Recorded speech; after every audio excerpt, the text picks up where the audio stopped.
Las falacias lógicas, argumentales, argumentativas o simplemente falacias son argumentos que parecen válidos pero que no lo son.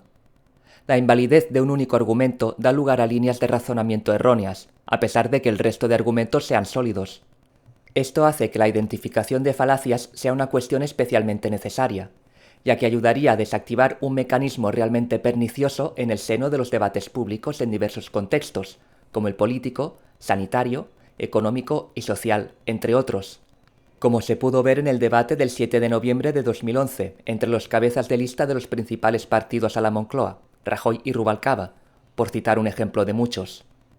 El uso de falacias en estos contextos, con o sin intencionalidad, suponen un claro perjuicio en el proceso comunicativo, dando lugar a situaciones indeseables como el equívoco, la desviación de la atención, el refuerzo de prejuicios y estereotipos, o incluso la manipulación del discurso contaminando los debates y facilitando la propagación de noticias falsas y otros fenómenos de desinformación.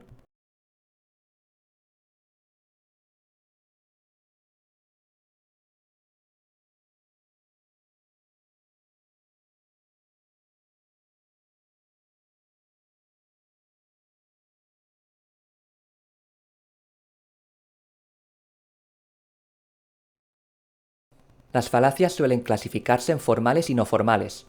Las falacias formales son aquellas que pueden detectarse sustituyendo las premisas por símbolos y aplicando reglas lógicas. Las no formales, por su parte, son aquellas en las que esto no ocurre. Falacias formales son, por ejemplo, las que parten de un condicional lógico o implicación. Si está nevando, entonces hace frío.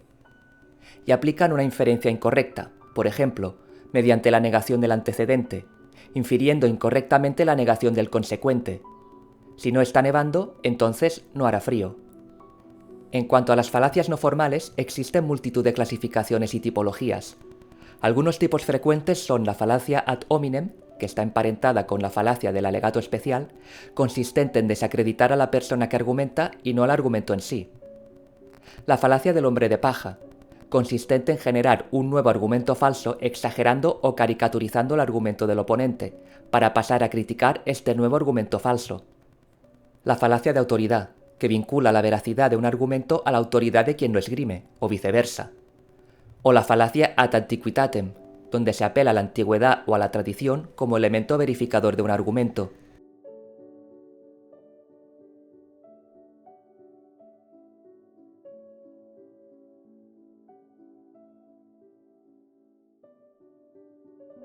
Cabe señalar que el uso de un argumento falaz no implica la falsedad intrínseca de las conclusiones.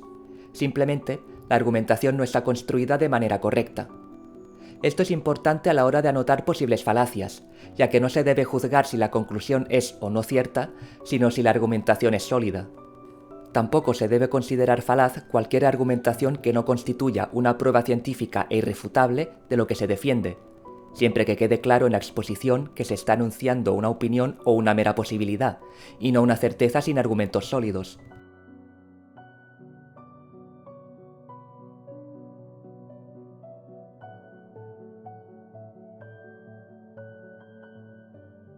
La falacia del alegato especial es una falacia del tipo no formal emparentada con la falacia ad hominem. Se basa en la idea, explícita o implícita, de que existen ciertos temas de debate que requieren de una visión o sensibilidad especial, y esto se esgrime para descalificar a un interlocutor o contrincante en una discusión bajo el alegato de que éste no alcanza a comprender o empatizar lo suficiente como para que sus juicios sean válidos o tomados en cuenta. Es decir, se juzga a la persona a través de su falta de sintonía con el problema tratado, o falta de conocimientos específicos, no al argumento.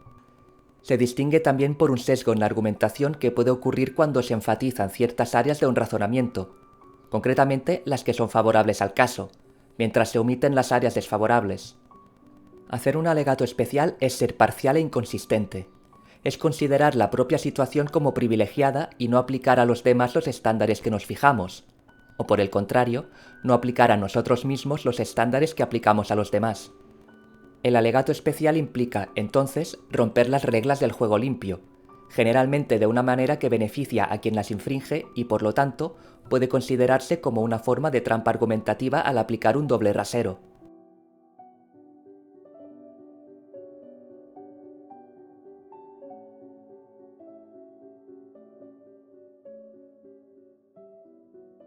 Un ejemplo muy común de alegato especial es cuando alguien infringe una regla y luego intenta justificar sus acciones afirmando que es especial y debería estar exento. Un estudiante al que han sorprendido haciendo trampa en un examen podría argumentar que todos los demás lo estaban haciendo, por lo que no debería ser castigado. Esta es una forma de alegato especial porque el estudiante está tratando de que se le exija un estándar diferente al de sus compañeros. El alegato especial también puede ser un contraargumento. La ciencia dice que las mujeres, en general, sienten en algún momento la necesidad de reproducirse. X es hombre, y por lo tanto es imposible que entienda las sutilezas que encierra el instinto materno. Como el hombre no puede experimentar de primera mano la maternidad, se le presupone una falta de empatía y de sensibilidad sobre el tema. Por ese motivo, se usa la falacia del alegato especial para desacreditarlo. El hecho de que los alegatos especiales puedan utilizarse simultáneamente para ocultar y respaldar la hipocresía y los prejuicios lo convierten en una importante falacia informal de razonamiento que afecta a la vida cotidiana. La falacia del alegato especial también tiene lugar en contextos coloquiales simples que aplican dobles raseros en la elección de palabras, como: nosotros somos luchadores por la libertad, los enemigos terroristas. Nosotros somos planificadores, ellos conspiradores. En estos casos, el doble rasero es claro en el sentido de que el mismo comportamiento o característica es excusable o incluso admirable en un caso, pero no lo es en el otro. Esto se da sin que se presenten pruebas de que exista una diferencia relevante que justifique un trato distinto. De hecho, incluso podría haber algunas diferencias relevantes, pero el punto de la falacia es que esa prueba falta o simplemente no se presenta.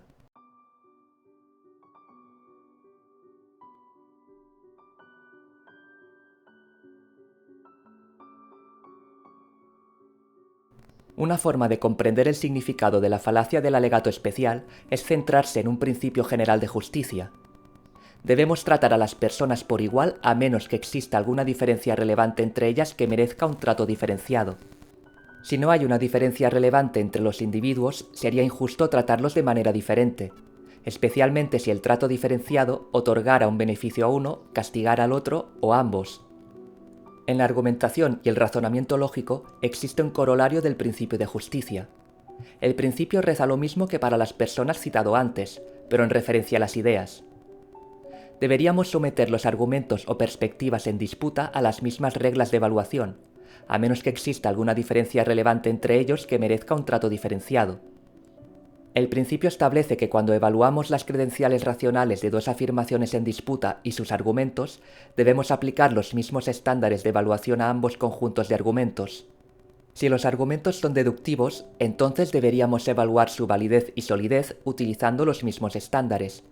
Si los argumentos son inductivos, entonces deberíamos evaluar su contundencia y solidez utilizando los mismos estándares. Esto es juego limpio racional.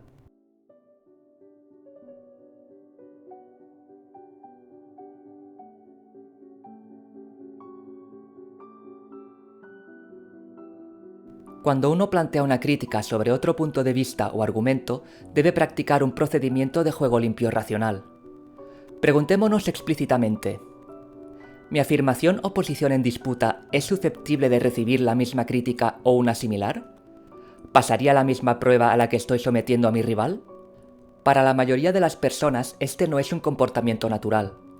Esta es la razón por la que, probablemente, será el tipo de cosas que uno hace a través de una regla de comportamiento de sentimiento artificial, como cuando a los niños muy pequeños se les enseña de memoria pronunciar la palabra gracias como una forma de crear un hábito de cortesía.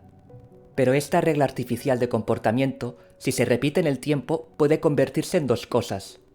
En primer lugar, puede convertirse en una vía para que una persona comience a pensar, conscientemente, en una racionalidad justa.